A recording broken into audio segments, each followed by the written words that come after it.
The Golden Eagle has emerged in recent years to be a serious race. It's getting bigger and bigger every year.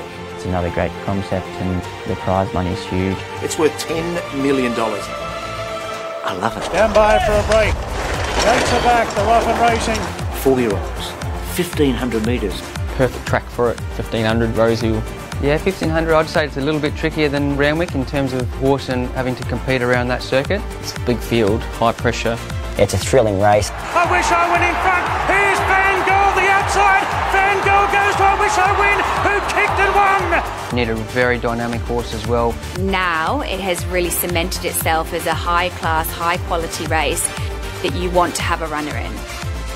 We've seen some top-class horses, and of course, now we're seeing a lot of the internationals come. Which makes cause for great racing.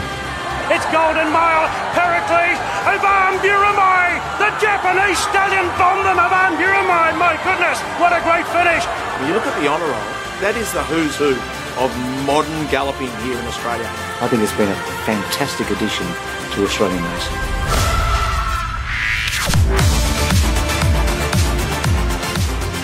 And we will have Japanese flavour again in the form of a 3-year-old filly in Japan called a 4-year-old Japanese mare in Australia. She ran second in the 1,000 guineas after winning a Group 1 as a 2-year-old. And then she ran second in the NHK Mile Cup.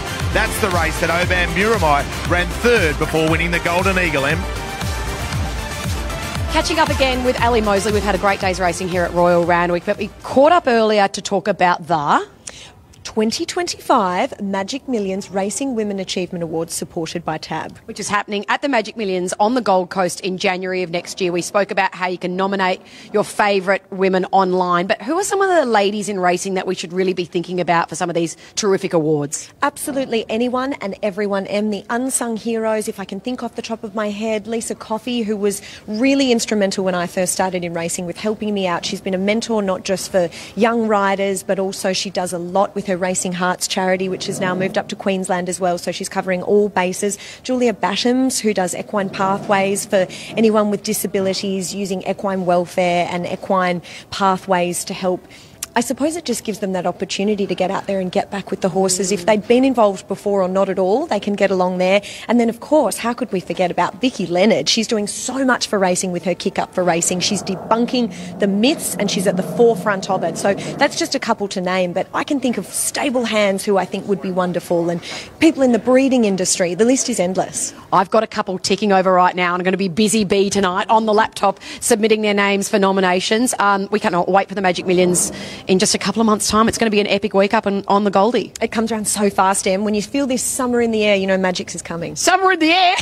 We've been chilly. Great to see you. Thank you for helping us out and telling us all about these revamped awards, and we can't wait to get nominating.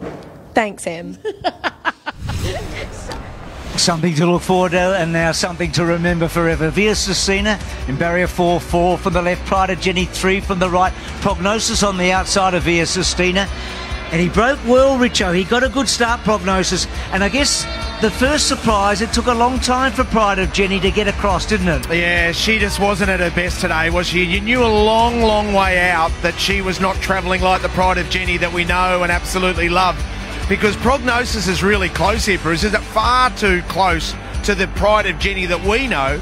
But then we saw a certain part of this race where Damien Lane got off the heels of Pride of Jenny when he was sitting in second position, just saying, you're not going like we thought you would. Interesting, James McDonald's comments. So there he is, third last, Bruce, saying that he was thrilled when he looked up and saw where Damien Lane was on Prognosis, because he thought he'd be battling with Prognosis for the exact spot he's in now. And so James back third last year, Katie. Broadsiding, who finishes third behind him. And yes, Damien Lane closer than we expected in second spot. Yeah, and we all know how fast they were rolling along as well with Pride of Jenny in there. He was right on her heels. So essentially, I suppose Damien Lane thought that maybe he was a strong enough horse to be able to handle that sort of pressure and keep on fighting. But see there when James McDonald comes out into that 3 wide line, and the mare just grabs the bridle. You see Evaporate, Mr. Brightside under pressure there. Prognosis still on the bridle, but just the way that she went past him, James is he just knew he was home a long, long way out. And she's fully rolling here, so Prognosis can't hold her. She's fully rolling. She's left Mr. Brightside. Look where Broadsiding is, the colt. He's back third last, so we get to the top of the straight. I suppose Broadsiding was on the heels of Via Sistina down the side at about the half mile, and she just put so many lengths on them, Bruce. It was just an extraordinary performance by Via Sistina, and take my hat off to Chris Waller. What a training performance. Incredible. She wins by the equal record margin. It's beautiful that she matches Winks, and she actually runs 10 lengths faster than Winks ran when she ran her record. It was extraordinary. Well, there we are. There we are. There you are in particular, and why not? We didn't know that was coming, did we? And this beautiful moment for you guys, eh? Can't escape those cameras, can you, Bruce? Good on you, Katie. One to go, Katie. One to go. And Richo, we're not going to forget this, are we? What a race, and one that will indelibly be etched in our memories forever. Joyful nonetheless, wasn't it, Kath, to be able to watch this performance in action, because this was a demolition job of the highest order. An 8-length victory, smashed the clock. She's done it in such stylish fashion, and that man, well, what can we say about him? Yeah, well, I mean, it's so fitting, isn't it, for the 100 to come in that fashion on that horse in that race. And it's one for the history books. And, you know, you saw her looping the field at the 600, and I was like, let her go, James. She's fit. Away you go. I didn't think she had that much on them. It's actually unbelievable. And then when you see the time that they've run in that race, unbelievable. Terrifying stuff. And in a way, this is scary as well, because this colt, he won his maiden only 5 starts ago. He's gone through midway grade, he's gone to a Group 3, and then he's come out and won a Group 1. And that meant a lot to Anthony Cummings, but also one of our favourite jocks in the room in Joshy Parr. 100%, and it's just lovely. Look at the little whippersnappers there. It's just good to see, isn't it? He's just a good guy, and for Anthony as well.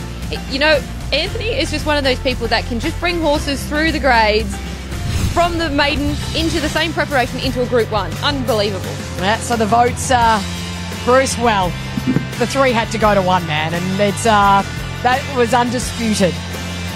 It was him, and Chris obviously too. And I gave it to Anthony. It could have been Josh Parr, but Kathy just brought the point up. I mean, he's developed this horse from a maiden to a Group 1 winner, so I'm pretty happy with that. But I'd like to have given James McDonald 30 votes today, because he's left us with something that will be with us forever. Cox Plates are all about history. They're about the legends, the horses that go from good to great, the jockeys and the trainers. And we've seen so many rich ones. I mean, God blimey. And this is as good as any. We've never seen anything better. We saw Winks do it 4 times, but we've never seen anything better than this. As good as we'll ever get. And those images of James standing high on the irons, and those images are like Bossy with the Diva. They're there forever. Kathy and them, we've all got something to look forward to next week at Rosehill Gardens. This field is shaping up to be one hell of a race. Over the 1,500 metres, $10 million, a great trophy as well, Kathy. It is building to be one of the races of the spring up here. Huge prize money for the jockeys and the trainers, and it's great that the prize money, some of the prize money goes to charities